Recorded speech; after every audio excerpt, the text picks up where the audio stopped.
Halo teman-teman semua, perkenalkan nama saya Ayu Surya Mirahiga. Pada kesempatan kali ini saya akan menjelaskan materi dari buku Pendidikan Multikultural mengenai sejarah pendidikan multikultural. Sebelum kita masuk ke dalam pembahasan, ada dua tujuan pembelajaran. Diharapkan dapat tercapai setelah kita mempelajari materi di bab ini. Yang pertama, kita dapat mengetahui sejarah lahirnya pendidikan multikultural di Amerika Serikat. Yang kedua, kita dapat mengetahui proses perkembangan pendidikan multikultural di Indonesia. Kita perlu mempelajari sejarah pendidikan multikultural.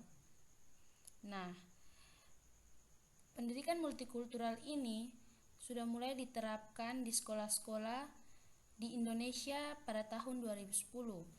Pada masa ini, pendidikan multikultural banyak diterima di sekolah dan perguruan tinggi karena dianggap relevan dengan kondisi masyarakat Indonesia yang majemuk. Namun, dalam penerapannya, pendidikan multikultural tidak berjalan maksimal karena masih banyak guru yang tidak memahaminya. Oleh karena itu, kita perlu mempelajari kembali bagaimana proses penerapan pendidikan multikultural dari negara lain yang telah menerapkan konsep pendidikan multikultural lebih dari 1 abad lamanya. Lahirnya pendidikan multikultural di Amerika Serikat. Nah, pendidikan multikulturalisme pertama kali dimunculkan oleh Banks pada tahun 1960, kemudian mengalami perkembangan baik teori maupun praktek.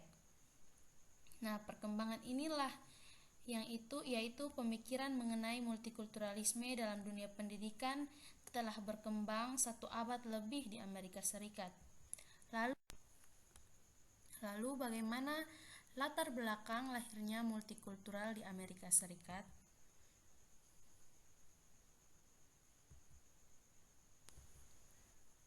Latar belakang lahirnya pendidikan multikultural di Amerika Serikat adalah karena terjadi politik diskriminasi terhadap kelompok non-WASP atau lebih dikenal dengan White Male Protestant Anglo-Saxon, seperti kelompok Indian Natif Amerika, kelompok Chicano dari negara-negara Latin, terutama Meksiko, dan kelompok Asia Amerika. Pada perkembangannya, pendidikan multikultural memiliki 4 fase, yaitu yang pertama ada pendidikan bersifat segregasi atau diskriminasi, yaitu memberi hak perbedaan antara kulit putih dan hitam, terutama pada kualitas pendidikan. Proses segregasi ini terjadi ketika kebudayaan di Amerika Serikat didominasi oleh kebudayaan WASP, yaitu orang berkulit putih dari bangsa Anglo-Saxon yang berbahasa Inggris menguasai mainstream kebudayaan. Oleh karena itu, pada dekade 1960-an, masyarakat yang berkulit hitam merasa hak-hak sipilnya belum terpenuhi dan orang Amerika berkulit hitam, imigran Amerika Latin, dan etnis minoritas lainnya merasa belum terlindungi hak-hak sipilnya. Nah, di sini multikulturalisme pada akhirnya merupakan sebuah konsep baru untuk memperjuangkan hak-hak orang kulit hitam. Yang kedua ada pendidikan menuntut konsep salad bowl atau toleransi, yaitu masing-masing berdiri sendiri dan hidup bersama sepanjang tidak mengganggu yang lain. Konsep ini berimplikasi kepada penyelenggaraan pendidikan, kurikulum, dan pendekatan pembelajaran untuk menerima semua peserta didik dari segi budaya, agama, dan ras di Amerika Serikat. Yang berikut ada konsep melting pot atau inklusif, yaitu masing-masing kelompok etnis menyadari ada perbedaan budaya di antara mereka dan mereka berusaha membina hidup bersama. Pada fase ini, pendidikan di Amerika Serikat mengedepankan sikap inklusif yang mendukung pembelajaran untuk peserta didik dari beragam latar belakang dengan segala keunikan dan perbedaannya.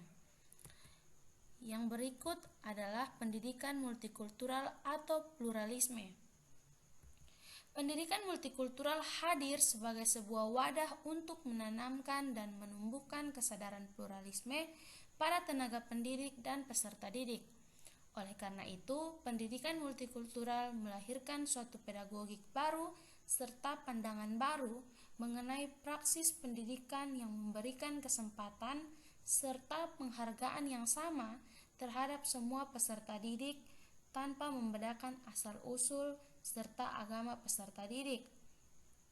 Nah, praktik-praktik pendidikan untuk menanamkan rasa persatuan bangsa juga gencar dilaksanakan, seperti upaya menghilangkan sekolah-sekolah segregasi, mengajarkan budaya-budaya dari ras-ras lain, dan studi-studi etnis yang hidup dalam masyarakat Amerika untuk diajarkan di semua jenjang sekolah dan perguruan tinggi.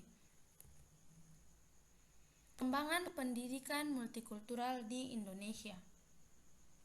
Di Indonesia, pendidikan multikultural sudah mulai diwacanakan sejak tahun 2000, namun dalam penerapannya baru dimulai sejak tahun 2010.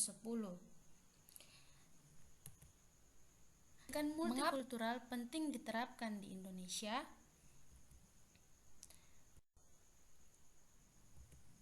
Pentingnya pendidikan multikultural ini diterapkan dan dipahami di Indonesia karena kita tahu bahwa Indonesia memiliki masyarakat yang sangat majemuk, yaitu memiliki lebih dari 17.500 pulau besar dan kecil, kurang lebih 600 suku bangsa, 200 lebih bahasa yang berbeda, dan lebih dari 200 juta jiwa penduduknya dengan memeluk 5 agama besar di dunia, yaitu Islam, Kristen, Katolik, Buddha, dan Hindu.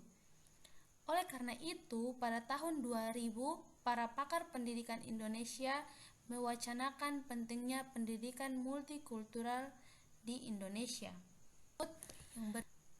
Persamaan masalah sosial Indonesia dengan Amerika Serikat. Dengan adanya kesamaan permasalahan sosial, tentu kedua negara ini memiliki tujuan yang sama, yaitu menciptakan masyarakat adil dan demokratis dalam masyarakat yang plural. Nah, konsep ini jelas tertera dalam ideologi bangsa Indonesia, yaitu Pancasila, sila pertama dan kelima. Perlu diketahui bahwa paham yang mendukung konsep pendidikan multikultural di Amerika Serikat diterapkan di Indonesia adalah Bhinneka Tunggal Ika, karena paham ini memiliki makna yang sama dengan ideologi Amerika Serikat, yaitu adanya unsur demokrasi dalam makna meskipun berbeda-beda tetapi satu tujuan menuju masyarakat adil. Konsep ini memiliki makna pluralisme sehingga dapat mendukung pendidikan multikultural Amerika Serikat untuk diterapkan pada lembaga pendidikan di Indonesia.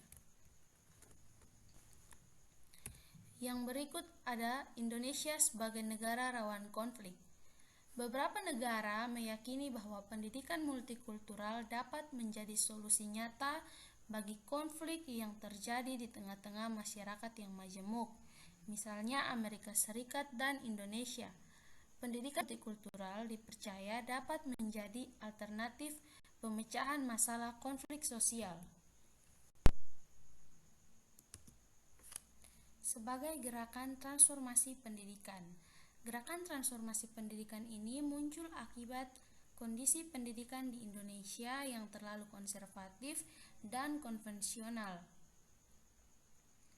Salah satunya adalah memperbaiki pendidikan agama yang menurut para pakar pendidikan multikultural tidak memadai lagi untuk masyarakat Indonesia yang majemuk karena sifatnya yang monokultur dan eksklusif.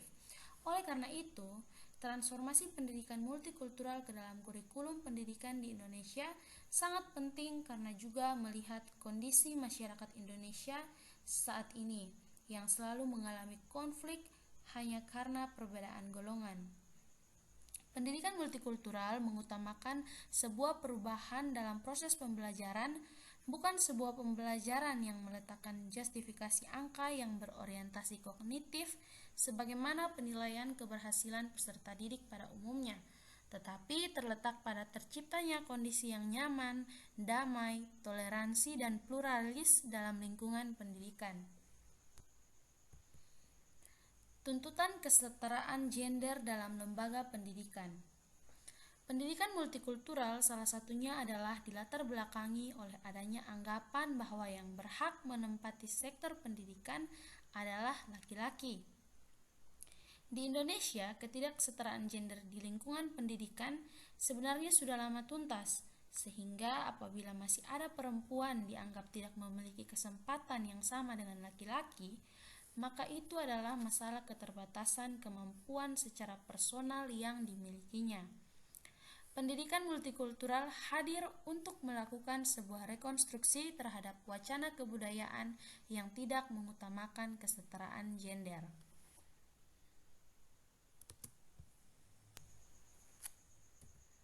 Pendidikan nasional harus berbasis kearifan lokal. Indonesia adalah negara yang memiliki masyarakat yang terdiri dari berbagai kelompok agama, budaya, dan ras, sehingga dapat disebut sebagai masyarakat majemuk. Nah, teman-teman sekalian, supaya masyarakat Indonesia tidak tercabut dari akar budaya akibat globalisasi dan teknologi yang begitu menjanjikan dan memberikan banyak kemudahan dalam kehidupan bagi generasi muda, maka masyarakat hendaknya diberi penyadaran dan pengetahuan tentang kearifan lokal masyarakat Indonesia. Kesadaran akan kearifan lokal dapat menjadi kompetensi bagi peserta didik untuk memahami masyarakat global dan perkembangan teknologi. Oleh karena itu, pendidikan multikultural menjadi suatu tuntutan yang sangat penting untuk diterapkan di lembaga pendidikan demi membangun generasi penerus bangsa Indonesia, karena pendidikan multikultural dapat mengenalkan peserta didik pada kearifan lokal dan memperkokoh pemahaman peserta didik terhadap kearifan lokal, sehingga mereka tidak tercabut dari akar dan keaslian budayanya akibat dampak globalisasi dan teknologi. Kearifan lokal juga harus dijadikan sebagai landasan pengembangan kurikulum pendidikan nasional, karena kearifan lokal sebagai titik tolak dalam proses pembelajaran. Demikian hasil presentasi saya, semoga bermanfaat. Terima kasih.